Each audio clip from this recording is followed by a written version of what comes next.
प्रिय दर्शकों नमस्कार।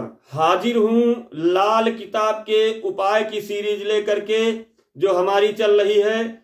उसमें आज हम बात करेंगे कुंडली के 12 भाव में अलग अलग बुध यदि अशुभ है तो बुध के उपायों को लेकर के। तो प्रिय दर्शकों, यदि आपने किसी विद्वान ज्योतिषी को अपनी पत्रिका दिखाई और बताया गया है कि आपका बुध जो है वह अशुभ परिणाम दे रहा है और कुंडली के प्रथम भाव में है, तो उसके लिए लाल किताब में बताया गया है कि ऐसे जातक या जातिका को मांसाहार नहीं करना चाहिए। और दूसरे भाव में यदि आपका बुध है और अशुभ स्थिति में है तो उसके लिए बताया गया है कि फिटकरी से दांत साफ करें। तोता, भेड़ और बकरी यह जीव ना पालें अपने घर में, मतलब तोता, भेड़ और बकरी इन्हें नहीं पालना चाहिए। दूध और चावल दोनों एक में डाल करके, दूध के अंदर चावल डाल करके मंदिर में चढ़ाएं, यानी शिव जी के ऊपर चढ़ाने की यहाँ बात हो रही। यदि आपका बुध अशुभ है तो और द्वितीय भाव में है, अशुभ बुध आपका यदि द्वितीय भाव में है तो यह तीनों उपचार अलग अलग बताए जा रहे हैं। अब यदि आपका बुध कुंडली के तृतीय भाव में है और अशुभ स्थिति में है, यह आपको जानकारी यदि कहीं से मिलती है और किसी विद्वान के द्वारा यदि मिलती, क्योंकि आजकल जो है मोबाइल के ज्योतिषी बहुत हो गए हैं, थोड़ा सा कहीं से कुछ जानकारी हो गई तो वह भी अपना ज्योतिष का ज्ञान बताना शुरू कर दिए हैं। तो आप कोई यदि अशुभ बात बताई गई है आपकी कुंडली में तो आप पता करके किसी विद्वान ज्योतिषी के पास जाइए और उनसे जानकारी कीजिए। और यदि आपको बताया गया कि आपकी कुंडली में बुध जो है तृतीय भाव में है और अशुभ परिणाम दे रहे हैं, तो उसके लिए मैं उपाय बता रहा हूं कि दुर्गा माता की पूजा करें, यानी जो नवरात्रि आती है उसमें बाकायदे आप उपवास रखें।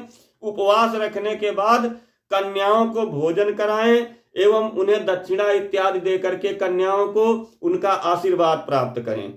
और रात को जो है एक मुट्ठी मूंग आप पानी में भिगा दीजिए, सुबह उसको जो है पता करके रखिए आसपास में कहीं कबूतर इत्यादि रहते हो, कबूतरों का जो कहीं पर बसेरा हो वहां जा करके उनको खिलाइए, आप डाल करके आ जाइए, वो खा लेते हैं। फिर यदि आपका बुध कुंडली के तृतीय भाव में है और अशुभ स्थिति में है तो अस्थमा की दवाइयां, जो दमा अस्थमा होता है उसकी दवाइयां आप मुफ्त में बांटिए, ले करके कहीं से आयुर्वेदिक दवाइयां, क्योंकि एलोपैथिक दवाइयां तो बिना जानकारी के देना संभव नहीं, आयुर्वेदिक भी देना संभव नहीं है, लेकिन कोई ऐसी दवा लीजिए जो साइड इफेक्ट ना करे और उसको आप मुफ्त में अस्थमा के मरीजों को दीजिए। या फिर ले जा करके ऐसा नहीं कर सकते हैं तो किसी डॉक्टर को दिखाइए आप, किसी अस्थमा के रोगी को, और उसकी फीस आप अपने पास से भर दीजिए। ऐसा करने से आपका जो बुध अशुभ स्थिति में है तृतीय भाव में, वह शुभता की ओर परिवर्तित होने लगेगा। अब यदि आपकी कुंडली में बुध चतुर्थ भाव में है और अशुभ स्थिति में है तो तोता, भेड़ और बकरी ना पालें, ऐसा बताया गया है। सूर्य के लिए बताए गए उपचार, यानी जो पिछले वीडियो में हमने चतुर्थ भाव के सूर्य के लिए उपचार बताए हैं उन्हें करना चाहिए। गुरु के लिए बताए गए जो चतुर्थ भाव के उपचार हैं उन्हें करना चाहिए। हरा रंग जो है घर में ना रखें, हरे रंग के पेड़ पौधे भी इन्हें जो है घर में नहीं रखना चाहिए। जैसे मनी प्लांट इत्यादि लगाया जाता है तो उसे हो सकता है तो घर के बाहर लगाएं, घर के अंदर ना लगाएं। अब यदि आपका बुध कुंडली के पंचम भाव में है और अशुभ स्थिति में है तो कमर में बेल्ट बांधने के लिए बताया गया है। बाएं हाथ में यहाँ पर कड़ा यानी चांदी का छल्ला पहनने के लिए बताया गया है। अब यदि आपकी कुंडली में बुध छठे भाव में है और अशुभ परिणाम दे रहे हैं तो अपने घर से उत्तर दिशा में बहन बेटी का विवाह न करें, ऐसा जो है लाल किताब में बताया गया। यानी जिस स्थान पर आप रह रहे हैं वहां से उत्तर दिशा में अपनी बहन या बेटी का विवाह आप ना करें। हरे रंग का जो पन्ना आता है, हीरा आता है, उसका भी उपचार है, तो वह अभी बताऊंगा। सप्तम भाव के लिए बताया गया है, पहले छठे भाव का सुन लीजिए। दूध से भरा हुआ या विशेष उपचार हैं कुछ। यानी यदि आपकी कुंडली में बुध छठे भाव में है, अशुभ परिणाम दे रहे हैं, तो किसी जो है मिट्टी के बर्तन यानी मिट्टी का पात्र लीजिए, कुल्हड़ वगैरह, उसमें दूध भर लीजिए और निर्जन स्थान में यानी जहां पर कोई ना रहता हो वहां जाकर के गड्ढा खोद करके जमीन में जो है उसे दबा देना है। ऐसा करने से छठे भाव का बुध जो है वह अशुभता से शुभता की ओर परिवर्तित होने लगता, ऐसा लाल किताब में बताया गया है। शीशे की बोतल में गंगा जल यानी कोई एक कांच की बोतल लीजिए, उसमें गंगा जल भर करके शीशे के ही ढक्कन से ढकिए उसको। कोई ऐसी बोतल लीजिए कि इसमें एल्युमिनियम इत्यादि का जो है ढक्कन ना लगा हो, शीशे का ही, कांच का ही ढक्कन लगा हो, उसमें गंगा जल भर करके खेत में गाड़ करके उसको, मतलब जो गड्ढा खोद करके खेत में, उसमें उसको दफन कर दीजिए। ऐसा जो है लाल किताब में छठे भाव के अशुभ बुध के लिए बताया गया है। अब यदि आपकी कुंडली में बुध सप्तम भाव में है, अशुभ परिणाम दे रहे हैं, तो उसके लिए बताया गया है कि अपनी बेटी के साथ अपनी माँ के जैसा, जैसे माता के साथ हम व्यवहार करते हैं, उस नजरिए से आप बेटी के साथ अपनी व्यवहार कीजिए। और हीरे या पन्ने की अंगूठी जो है धारण कीजिए, जो छोटी उंगली होती है, ये लिटिल फिंगर जिसको कहते हैं, कनिष्ठा उंगली, इसमें हीरा या फिर पन्ना, तो हीरा तो बहुत महंगा है लेकिन पन्ना उससे थोड़ा सस्ता पड़ेगा, और पन्ना आप चांदी की उसमें बना करके धारण कीजिए। ऐसा करने से यदि आपकी कुंडली का बुध अशुभ स्थिति में और सप्तम भाव में है तो शुभता की ओर परिवर्तित होने लगता है। अब यदि आपकी कुंडली में बुध अष्टम भाव में है, अशुभ परिणाम दे रहे हैं, तो उसके लिए बताया गया है यदि आपको आपके बेटी है या यदि आपकी सगी बेटी नहीं है, रिश्ते में कोई बेटी लग रही हो, भतीजी इत्यादि, तो उन्हें एक चांदी की नथ यानी जो नथनी बनती है चांदी की बना करके पहनाइए। ऐसा करने से आपकी कुंडली के अष्टम भाव का जो बुध है वह अशुभता से शुभता की ओर परिवर्तित होने लगता है, ऐसा लाल किताब में बताया गया है। काले रंग की निक्कर पहने। निक्कर माने जो चड्ढी होती है बड़े साइज की, जैसे बरमूडा वगैरह भी चलते हैं पहनने के लिए, उन्हें पहनने की बात हो रही है कि काले रंग का पहनिए। और घर में पूजा का स्थान जो पहले से बना उसको कतई न बदलिए, ऐसा लाल किताब में बताया गया है।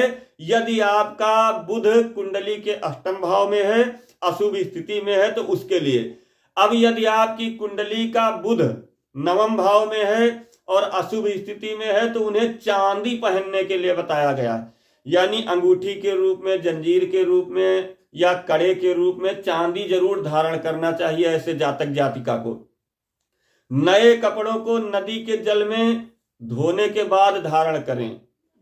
तो यदि अगर नदी आसपास में मौजूद नहीं तो नदी का जल ला करके आप किसी शीशी बोतल में रखिए, थोड़ा सा जल डालिए पहले खाली पात्र में, और उसके बाद साधारण जल उसमें भर दीजिए, उससे कपड़े धो करके तब उन्हें पहनना शुरू कीजिए। ऐसा लाल किताब में बताया गया है नवम भाव के अशुभ बुध के लिए। घर में या अपने लिए हरे रंग का प्रयोग ना करें, यानी हरे रंग के कपड़े भी आपको नहीं पहनना और हरे रंग का पेंट इत्यादि घर में आपको नहीं करना है। यदि आपकी कुंडली का बुध आपका जो है नवम भाव में है और अशुभ परिणाम दे रहा। अब यदि आपकी कुंडली में बुध 10वें भाव में है और अशुभ परिणाम दे रहा, तो उसके लिए बताया गया है कि घर में तुलसी और मनी प्लांट ना लगाएं, मदिरा मांस आदि का प्रयोग कतई ना करें। शनि के लिए निर्दिष्ट उपचार जो आगे मैं बताऊंगा, जो 10वें भाव के लिए, उन्हें आपको करना है। अब यदि आपकी कुंडली में बुध एकादश भाव में है और अशुभ परिणाम दे रहे हैं, तो उनके लिए बताया गया है कि खाली बर्तनों को ढके नहीं, यानी यदि कोई बर्तन खाली है तो उसे ढक करके नहीं रखना है। उसमें चाहे थोड़ा सा जल डाल दीजिए, अनाज डाल दीजिए, कुछ मतलब उसके अंदर होना चाहिए, तभी उसमें ढक्कन आप लगाइए, अन्यथा मत लगाइए। चौड़े पत्ते वाले पेड़ आपको घर में कतई नहीं लगाना है। कुछ पेड़ पौधे होते हैं जिनके पत्ते चौड़े होते हैं, ऐसे इस प्रकार से चौड़े पत्ते हैं, तो उन्हें आपको नहीं लगाना है।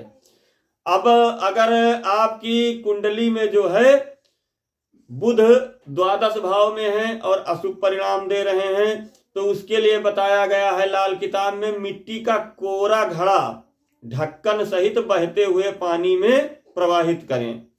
घर में कुत्ता पालें, वो भी भूरे रंग का नहीं होना चाहिए। माँ दुर्गा की आराधना करें और कन्याओं का आशीर्वाद लें। किसी को अपशब्द ना बोलें।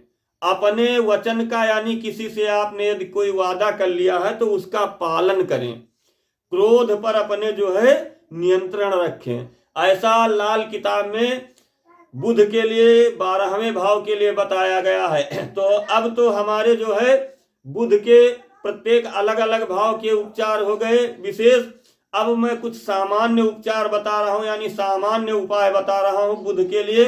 बुध यदि आपका कुंडली के किसी भी भाव में है और आप नहीं जानते हैं कि या किस भाव में है, इतना केवल आपको पता है कि मुझे बुध की वजह से अशुभ परिणाम मिल रहे हैं, तो उसके लिए उपाय बताए गए हैं। सामान्य उपाय कुछ कि बुधवार का उपवास रखें, हरी वस्तुएं दान में दें या बहते हुए जल में प्रवाहित करें। हरे रंग की वस्तुएं जैसे हरे कपड़े हो गए, मूंग हो गई, हरी सब्जियां हो गई पत्ते वाली, तो इन्हें आपको दान देना है या प्रवाहित करना है।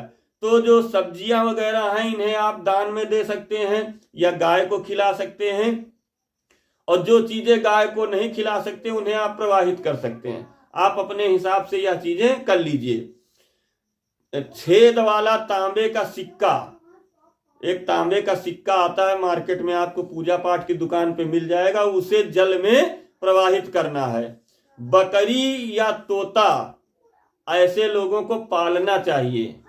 यहां देखिए पहले यह बताया गया कि ना पालें और यहां बताया जा रहा है कि पालें और उनकी सेवा करें। हरे रंग के कपड़े और चूड़ियां आपको जो है थर्ड जेंडर जो हमारे होते हैं उन्हें देना चाहिए, यानी जो हिजड़े कहे गए हैं हमारे समाज में, उनको दान में देना चाहिए और उनसे आशीर्वाद आपको लेना चाहिए। कमर में बेल्ट बांधना चाहिए। अब यहाँ एक विशेष बात यह है कि यदि कुंडली में बुध आपके उच्च राशि में है तो उसका जो है दान आपको कतई, यह बुध के लिए ही नहीं, हमारे जो नवग्रह होते हैं सबके लिए यह बात लागू होती है कि यदि ग्रह शुभ अवस्था में है और उच्च का है तो उससे संबंधित दान हमें कतई नहीं देना चाहिए। और यदि ग्रह आपका अशुभ अवस्था में है और नीच राशिगत है तो उससे संबंधित जितना हो सके उतना दान करना चाहिए। तो प्रिय दर्शकों, ये कुछ विशेष बातें बुध ग्रह के लिए थी। अब मिलते हैं अगले वीडियो में अगले विषय को लेकर के। आपको यदि हमारा विषय अच्छा लग रहा तो इसे शेयर कीजिए। हो सकता है आपके शेयर करने से किसी ऐसे व्यक्ति को ये वीडियो मिल जाए जिसको इसकी जरूरत हो। और हमारे जो है चैनल को आप सब्सक्राइब कीजिए, फॉलो कीजिए, लाइक कमेंट इत्यादि जरूर कीजिए। मिलते हैं अगले वीडियो में अगले विषय को लेकर के। तब तक के लिए नमस्कार। आपका दिन मंगलमय हो।